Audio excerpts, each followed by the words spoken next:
I'm Hannah Kirby, and I'm from Sulphur Springs, Texas.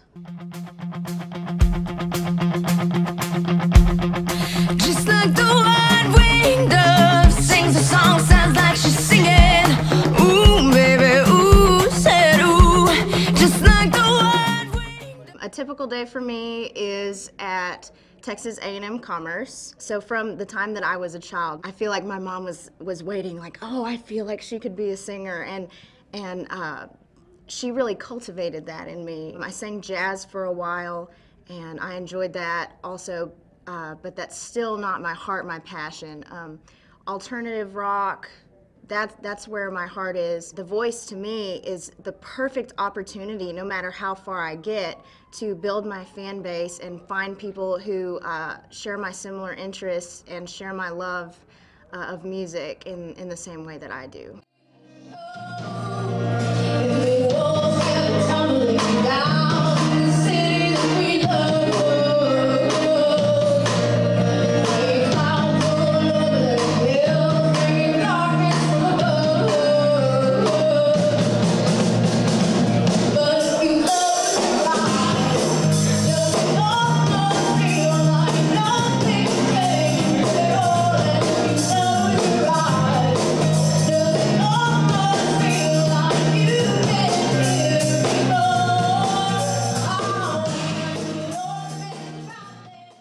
Our voice is very powerful. It's very unique. It's so insanely accurate. She has a trueness to her voice and a precision that is unmatched. And to back that up with the power that she has too, it just blows me away. It's so special. She has something very unique. When I was 3, I sang for like a little church. The little kids got to do a performance, and we all sang together. And it was more like I was kind of shouting the words, but I would still like B-I-B-L-E. I was like B-I-B-L-E. That's the book for me. You know, like 3 years real old. Energetic, so early. Yeah, and so I was just really comfortable on stage and performing from a young age. Give me a ticket for an airplane. I ain't got time to take no fast train. All the lonely days are gone. I'm coming home. I'm a baby romance. I don't care how much I gotta spend. What were you feeling, because you're singing your whole song and the judges they're loving it, but they've already picked their teams, but they're just like, Blake, you gotta take this girl, like, you've got to do it. What are you thinking whenever he's not turning around? Like, I didn't know how many spots were left or anything like that, or who had a spot, and I knew throughout the song that no one was turning around, and I'm surprised that I didn't freak out more. I honestly felt this sort of calm, and I remember thinking to myself, nobody's turning around, but I remember I just was singing to the audience just like it was a normal show, and I focused on them and on my performance. I was hoping that at least by the very end that someone would turn around, but my main concern was I want to give a good performance no matter what happens. And I did push a bit through the song. I sang harder, I pushed harder, I gave more of myself to it. When Blake turned around, it was there was like sort of a release of this whole time I have this calm, I'm doing my thing, oh, no one's turning, but then Blake turned around, and it was an indescribable feeling. I can't remember exactly what I felt because there were so many emotions in me. All I could do was just grab at my chest in thanks that he turned around for me. Being on Team Blake is really awesome. I feel like since our coach is a really humorous, fun person, it sort of floods into the group itself, and we all have a really good time together. We have great camaraderie already. Hey, did you ever get that video game that has, what's her name, Kate Upton doing the commercials? She's not in the game.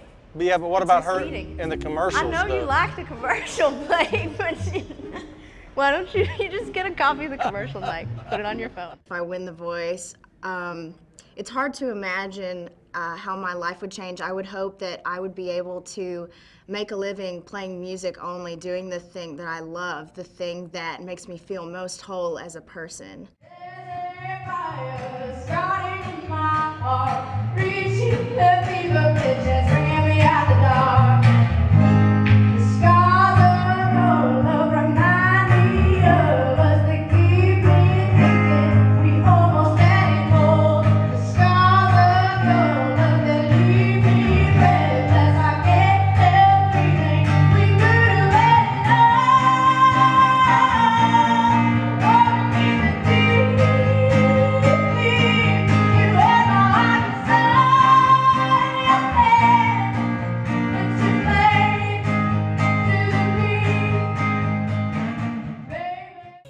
I've known Hannah since she was 7. They moved into the neighborhood across the street here. And she's just a sweet, normal young lady, you know, but we're really proud of her. She's just done so well, but she's just the same Hannah, wherever you see her, whatever she does. Hey! Oh my God. Chris, it's very nice Can I hug? Of course you can, yeah. Awesome. Very nice to meet you. Nice to meet you too. What animal would you be, and why? Can reptiles be involved? Sure. Can I be a dragon? I was being a real creeper right there. You saw it. You know. Outside of the show, you know, staying at a hotel in LA for a long period of time, it's kind of strange to be like to have extended residency at a hotel. So this is my room where I stay when I'm not doing things on Voice. Of course, all the other artists are there, and that's really fun. You know, we go eat together, we hang out together. After rehearsal, what I'm gonna do tonight depends on how early I have to get up in the morning. I don't know what I'm doing tomorrow. I'm betting money I'm gonna be doing something. If I don't have to get up early though, I'm probably gonna be too excited to go to sleep. And I'm gonna play Pillars of Eternity on my computer like an OG. No, just kidding. I don't know if OGs do that. I don't know what OGs do because I am not one. This right here is my mouse. You know you're a gamer when you buy a mouse that has your numbers on the side. I love to write, and not just my original music, but I love to write my own stories and summer fantasy and sci-fi and different stuff. And then I also like to write fan fiction. I just love to create new worlds. I'd say I started like professionally when I was 13. I started playing at jamborees around the area, like at the Riley Springs Jamboree and some other ones. And I played country music for a while, and that was really easy for me because I also play the violin.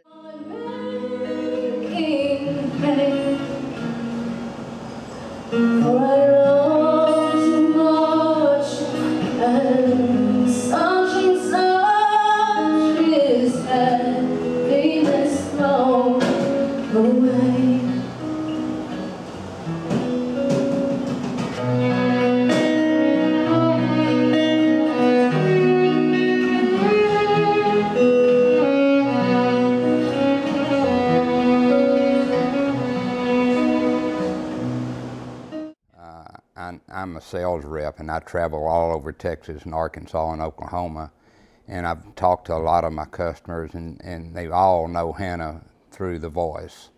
And I know one of them was telling me the other day, said, "Oh, me and my wife watch this, we just love it. She's not afraid of anything."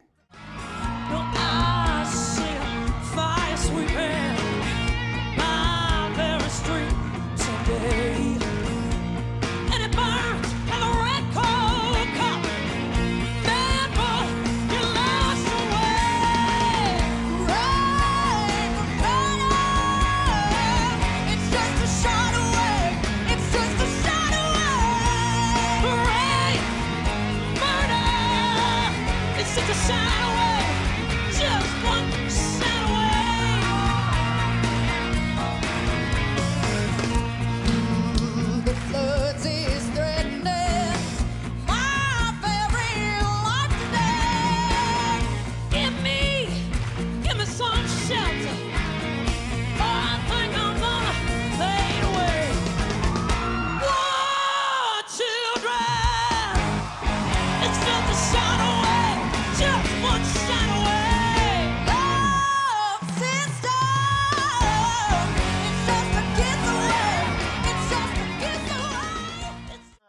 will say that Pharrell, he really touched my heart. He made me kind of emotional when, and this was before a winner was even announced. He said, you know, you proved tonight that you're afraid of no one.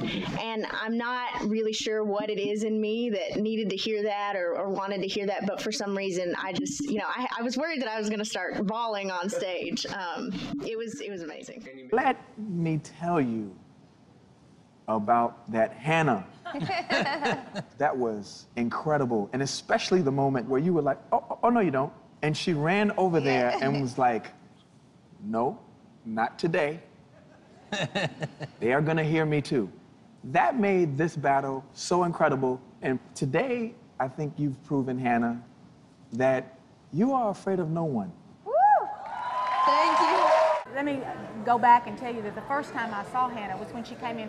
Well, I had her in class, but she came in for an audition when we did the musical Grease. And when she was very unassuming as a student, just kind of quiet, whatever, blew me away. All of a sudden, Hannah, who I've never seen before, never met, sings a song just a cappella. And my mom loves music also, and at the same time, we both kind of leaned forward in the pew, and we're just kind of looked at each other like, who in the world is that? And the first time I heard her sing, I knew. You know, something just hits you in your solar plexus, and you know. Years ago, from the first time I ever heard Hannah open her mouth and sing, it was perfectly clear that she can do anything she wants with singing and with her voice. She's still evolving as a singer. I've seen her sing so many different kinds of music. I mean, well, she likes to call her fans home skillet. I looked it up in the Urban Dictionary, and it means a very close friend, someone that you care a lot about.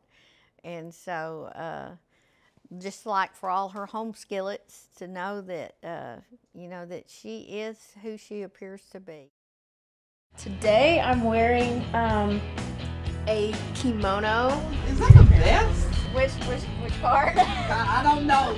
Some people are like, old school, you know, it's like, let's take it back to the 80s. I'm like, yeah, let's take it back to the 14th century.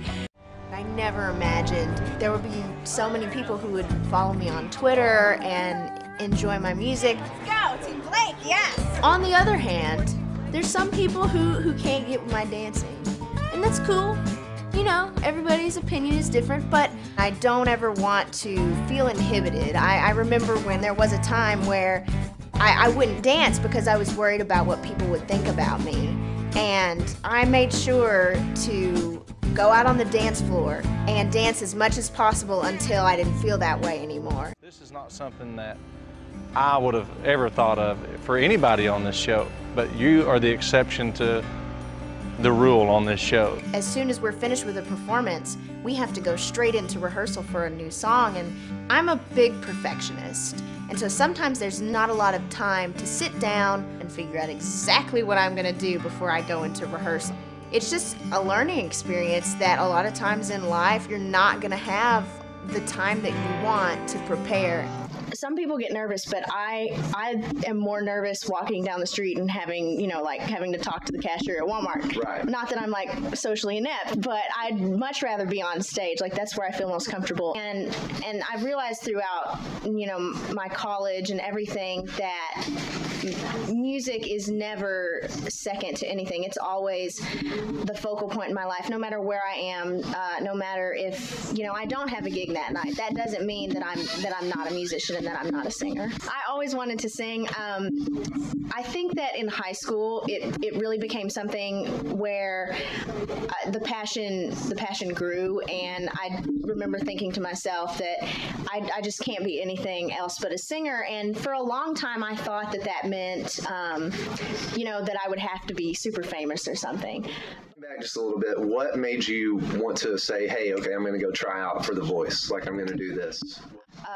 Honestly, I woke up one day and I was like, you know, I should go ahead and do this. You know, I should try this because, you know, if it's a situation where I'm meant to, you know, audition, I'm meant to go a little ways in it, however far that is, then it'll work out. And if it doesn't, I'll just keep recording. And so it was just sort of a, you know, I think I'll try this, which is, I think a lot of times how some of the best things in life work out is you just decide, well, I'll try this, and it may not work out, but I'm going to do it. Just got to go for it.